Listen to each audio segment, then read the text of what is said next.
Well, welcome to another episode of the Expert Spotlight podcast. My name is Gordon Van Wechel. I'm your host. And on this podcast, we explore the power of strategic marketing, branding, and business growth. So if you're looking to elevate your business, to stand out in your industry, and create lasting impact, you're in the right place. Today, I've got a special guest I'm excited to introduce. I think this is going to be a really interesting conversation. Peter Winick is the founder and CEO of Thought Leadership Leverage. Thought Leadership Leverage is an enterprise that helps thought leaders build their ideas into businesses and to create revenue streams from their content. So, a really interesting topic of conversation. Peter, thanks so much for being with us today. Thanks for having me, Gordon. So, I'm really interested in jumping into this right away. So, if you don't mind, I just want to start, and maybe if you would begin by sharing a little bit of your background and how your business career happened to evolve into starting Thought Leadership Leverage. Yeah, so I've always been entrepreneurial, right? And then I've always been the nice term today might be thought leader, but kind of a nerd, kind of a dork. And I thought those were somewhat unrelated attributes or character flaws, if you will. Right. And then I realized if you see the world like I do as a consultant, in the Venn diagram, that little sweet spot of entrepreneurial and dorky is my superpower. So through a serendipity and some happenstance and such, I wound up doing a turnaround in a communication consulting firm about 20 years ago. And what was interesting about that at that point, I'd read hundreds and hundreds of business books and magazines. Remember those? They came in your mailbox Yeah, and whatever. yeah, And yeah. always taking content in, but never once did I stop and say, "Oh, Good to Great" or "In Search of Excellence" or whatever any of these books were. What's that person's underlying business model? Because quite frankly, I didn't care. I paid a couple dollars for the magazine or $20 for a book. I read it, and I was exposed to those ideas and either did something with it or not. Now, pretty much all I do is figure out what is the underlying business model for people that are thought leaders and have ideas, because there's so many cool ways that you can get your work out there, get your thought leadership out there. And there are very, very, very, very few thought leaders that, really make their living as a function of number of units of a book sold times some contribution per book. That's not the business model. Got it. So help our audience understand what you mean when you say thought leadership. That's a fairly new term in business. Define it for us, if you would, please, Peter. Yeah. So it is a fairly new term, and it's also a term that somewhat unfortunately gets thrown around a lot. And I think it's important that when you're engaging in a conversation with around thought leadership, either inside of your organization, colleagues, etc., that you sort of put down on the table, hey, Gordon, when I'm talking about thought leadership, this is what I mean. You don't have to agree with Yeah, my good. definition, whatever, because sometimes somebody's talking about thought leadership, but what they really mean, if they were to better define it, is content marketing, right? I have a product, there's content that supports that product. It doesn't have to be particularly revolutionary. Other times it might be more academic. So what I think about in terms of defining thought leadership is there's two use cases. Number one, most of my clients, 75% of my clients, the thought leadership is in essence the basis of the products, the offerings, and the services, the way they make a living. They get paid to speak, to write, to consult, uh, validated assessment tools, etc. The other 25% are strategically using thought leadership to elevate their brand, stand out from the competition, show the marketplace that they're smart, etc. So back to your definition question, because that was kind of a roundabout answer, is what do you have to put out into the marketplace that, number one, is thoughtful? That's the thought part. Thought could come from academia, research, studies, et cetera, et cetera.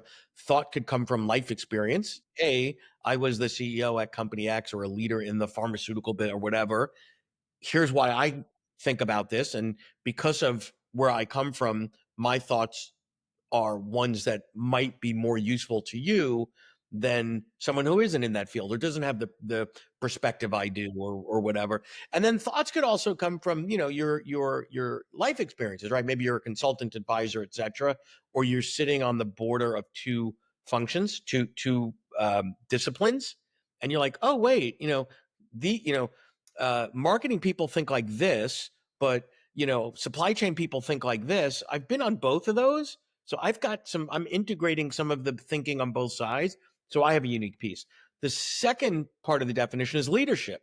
If all you're doing is repeating the things that we already know to be true, that's not necessarily helpful. That's been done before.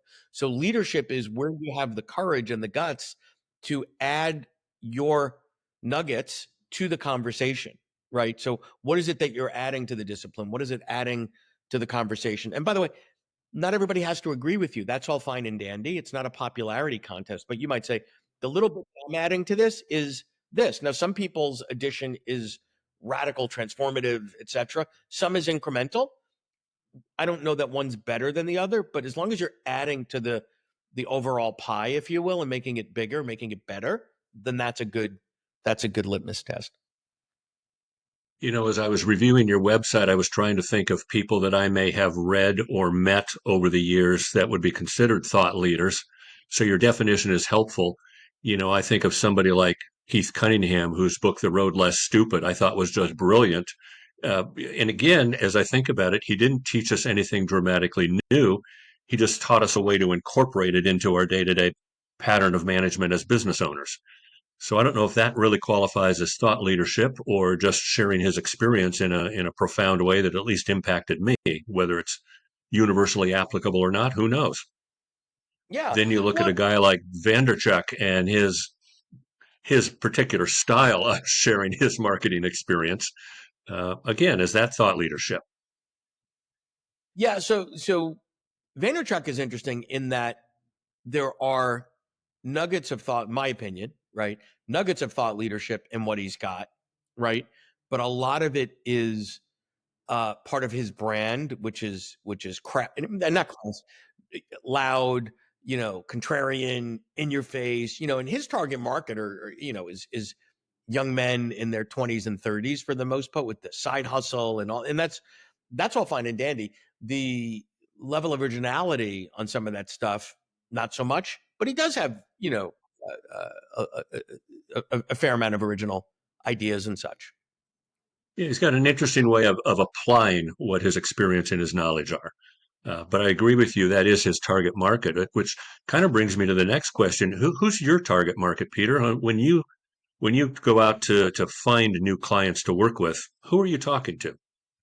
Yeah, I think it's a great question. And it's a question that I work on with all of my clients because when people say, oh, everybody could benefit from what I have to offer or whatever, I think they're missing Yeah, the point. So yeah, I am totally comfortable. I embrace the fact that I am useless and irrelevant to 99.99% of the world.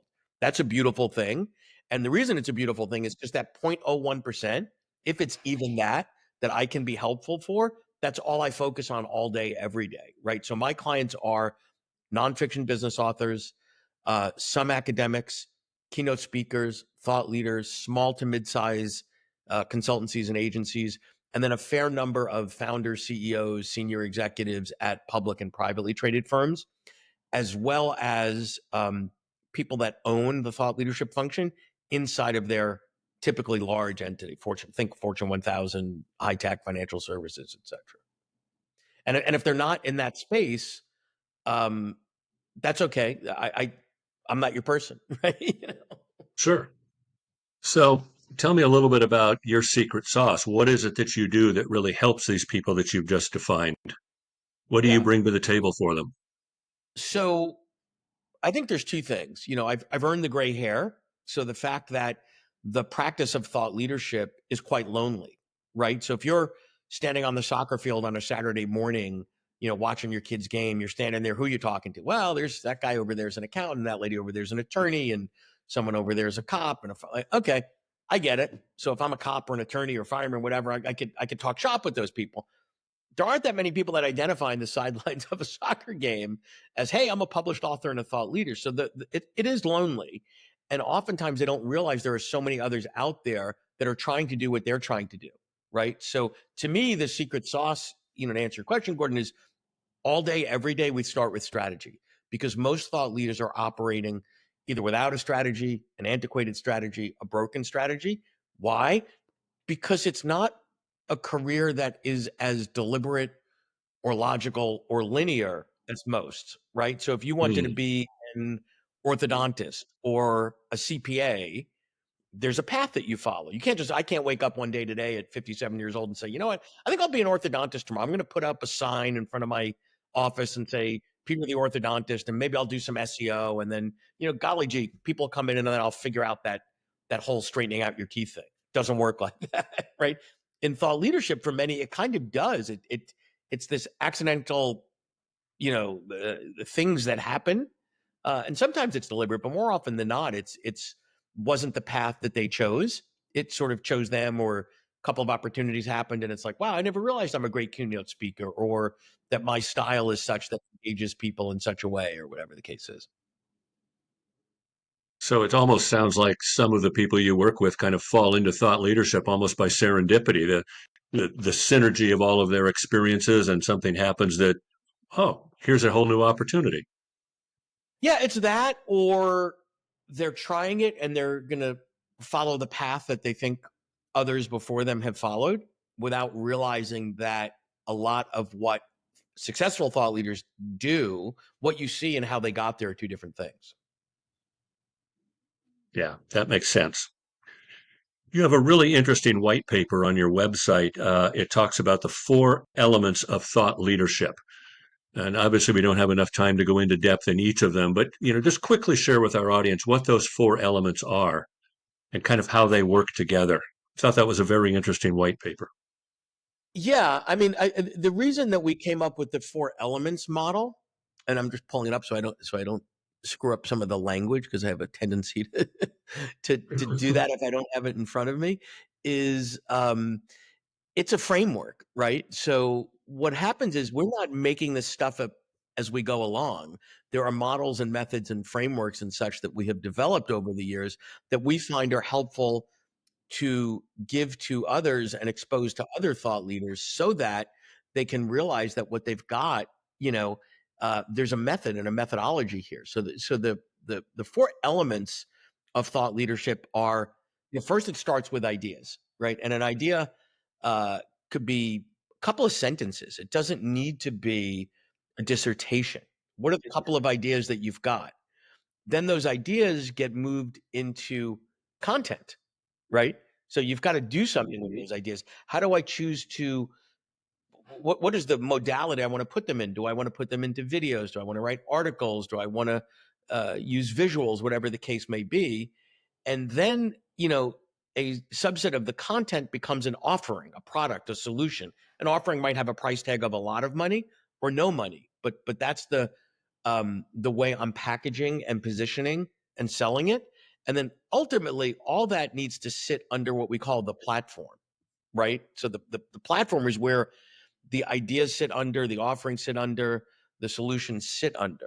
So that's the way that we think about it. And a lot of times, a thought leader comes in and says, so what I'm missing is offerings, or my platform is funny. So once they sort of see through that lens, or are exposed to that, it helps them figure out, like, wait a minute, I'm spending too much time developing offerings, and I haven't really locked and loaded the content yet. Like, I like to just create stuff. So we find it's helpful. People found it's helpful along the way.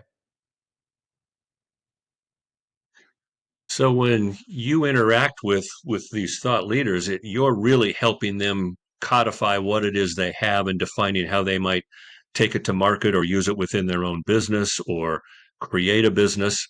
You're really you're expanding their minds. Yeah, it's some or all of the above. So some people's stuff is really, really well codified. And now it's a matter of doubling down on the go to market. Others folks, the ideas are good, but they need to be locked and loaded. They haven't been pressure tested yet. So they need to be pressure tested and codified. So everybody's got a different starting point, if you will. Like, some people think, wow, that person's a well-known author. They've written 8 books. Okay, great. They still might not have a great go-to-market strategy. They might have awesome ideas and the ideas resonate. But the weird thing about thought leadership as a business is, you pick up somebody's book for 20, $30 or whatever. It's got their stuff in there, but why is it that they're willing to pay that same person $50,000 to go and give a keynote for 45 minutes, or put them on a contract to be a special advisor for hundreds of thousands of dollars a year to give that? Well, there's different ways that different subsets of the market prefer to consume content. And the answer shouldn't be, well, read my book. Like that is an answer, but it shouldn't be the answer. Yeah, certainly in our business, helping companies with their marketing, we're finding that written content is being appreciated less and less. People want to watch videos. They want that visual, and they can learn from a video a lot faster than they can read a book. Yeah, and I think, to me, I think that's largely true, but I also think that everybody has their favorite medium. And you maybe thought about it, maybe you don't. I love to read. Like, I read a book or two a week. It just is what it Hmm. is. Now, if I were to extrapolate that and say, well, everybody must be like me, right? And I make some assumptions that, well, if the average business person reads 2 books a week, that's 100 books a year, blah, blah, blah. I've probably overstated the market by a factor of about 100. So what I need to realize is, it doesn't matter what my preference is, other than, to me, the market that I'm going after, how do they prefer to consume content? And if I'm not meeting them where they are, that's just smart, right? Like, if you say, hey, you know what? I'm in retail, right? I'm Bloomingdale's, but I don't like malls because, I don't know, they're noisy and they smell funny and blah, blah, blah, blah, blah. So I'm going to go out and do the Walmart strategy and open my Bloomingdale's in suburban areas 50 miles away from a population center. You're going to fail miserably, right? Like, Yes. you have to know where the market is. And sometimes that means it makes us uncomfortable. Like, hey, if you fancy yourself a writer and you're not comfortable with video, and your market is consuming video, you're going to miss the point. You're going to miss them. Somebody else will find them there. So you kind of have to get over it, identify your own preferences, look at the preferences of your target market, and meet them where they are. Yeah. Yeah, that's great advice. Fish where the fish are is what we say to our clients a lot of times. We'll have people come to us and say, oh, we want to do social media. Okay, how many of your prospects are actually looking for you on social media? And And that's exactly frequently right. the answer is almost none. Yeah. No, that's it. Like, I'll give you me. So I read these books, right? Um, I listen to a lot of podcasts when I'm at the gym, or when I'm walking, or when I'm in the car, or whatever. I like that. I don't like audiobooks. Okay, maybe most people that like podcasts like audiobooks. I don't. It just doesn't do it for me. Maybe it's a control issue, whatever. That being said, I know well enough to know that when you're putting out a business book, you should put it out on an audiobook. Because, again, I'm an anomaly. You have to look at the data. You have to look at, like, yes, you might have a feeling based on your preferences, but validate that against who really matters. And who really matters isn't you. It's, to your point, it's the target market. It's the audience. Yep. Yep. Really interesting. I've learned a lot, both from your website and from our conversation. I want to shift gears a little bit here now, if that's okay, Peter. We've talked a lot about your business and how you work with your clients. I want to make it a little more personal now and do what we call our lightning round. So I'm going to ask you a question, and I just want you to come with the first answer that comes to mind. You up for it? Sure. Okay. Careful what you wish for. Let's do it. Uh, First question, coffee or tea? Coffee, no question. Cats or dogs? Dogs. Yeah. I don't get the point of What's cat. one? Don't get. Yeah. I don't. What's the, like? You know. Anyway. Yeah, I get it. What's one business tool or asset that you just couldn't live without? Oh, there's so many. Dropbox, Zoom. Yeah, powerful tools. What's your favorite quote about business or success? I would say there's two. There's the Teddy Roosevelt quote about the man in the arena that I Yeah, love, and then I can't remember it off the top, but there's two from Viktor Frankl and Man's Search for Meaning. search for meaning. Yeah, I don't want to misquote such an important book, but there's two in there that have always stuck out for me. yeah, that's a great book. Well, speaking of books, what's your favorite book on business or business growth? Yeah, I don't have a favorite because, it's like saying, which is your favorite child, like whatever. But I think that different books have served me well at different moments in my career, Yeah, right? Some good people always insight. go back and say, "Oh, Good to Great did it for me," or "In Search of Excellence." I mean, there are some books that once you read them, you don't see the world the same way again.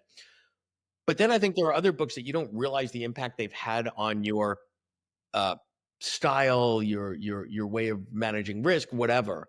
So I don't have the one favorite. I'm constantly recommending books to folks based on clues that I'm getting, insights they're giving me, where they're at, whatever. But I don't have a favorite. Yeah. Never Split the Difference was one of those books for me. It really changed how I think about a negotiation or even a conversation, even helping my wife decide where we're going to have dinner. What's a bucket list item you've already accomplished? But that's interesting. A bucket list item I've already accomplished. Well, I think there's two types of bucket lists: the ones that people do and check off, or the ones that somebody accomplished and said, "Oh, I'm going to put that on my bucket list and say I achieved it." And check it off. Yeah. I'm going to go with the latter, which I didn't know it was a bucket list 30 years ago, but to do what I love doing, serve great clients, have fun with what I'm doing, and never have that sense of, oh God, it's Sunday night and Monday's work. Like I used to remember taking the train into the city when I was working in Manhattan for a while, and there were so many people that were just so miserable sitting there. Oh, I gotta go to work. And I'm like, I get to go to work. I love what I do. Like the fact that I don't have to commute is a different story, but it's like I don't ever want to wake up and feel the drudgery of 9 more years till I retire. Like that's a miserable existence, in my Yeah. opinion. Yeah, that's a horrible existence. Okay, last question. If you could give one piece of business advice to your younger self, what would it be? One piece of well, to my younger self, it probably would have been slow down and be a little bit more patient. Uh, I think I wouldn't, I don't think my friends or colleagues would describe me as a patient human, but I'm far more patient today than I was 25, 30 years ago. I don't know if that's gravity or not, but whatever. Well, we can write that off as wisdom as we get to this point in life. Yeah, exactly, exactly. Cool. Well, finally, Peter, if our listeners want to connect with you, what's the best way to do that? Yeah, the way to get my attention is you wire large sums of money into my account. That will always get my attention. If you're not going to do And that that, account number again is exactly. Well, and to get the account number, you could email me at peter@thoughtleadershipleverage.com. You could find me on LinkedIn. You can go to our website at Thought Leadership Leverage, and we're on most of the socials as well. cool. We'll have all of that stuff in the show notes for people that are watching. Everything with the Well, account. Peter, yeah, thanks so much for sharing your time and insights with us. I've really enjoyed our conversation, and as I said, I've learned a lot. So that's it for this episode of the Expert Spotlight podcast, where each week we talk with business and thought leaders. Thought leaders, I got that in, Peter, who are making a difference. So until next time, this is Gordon Van Wechel wishing you success.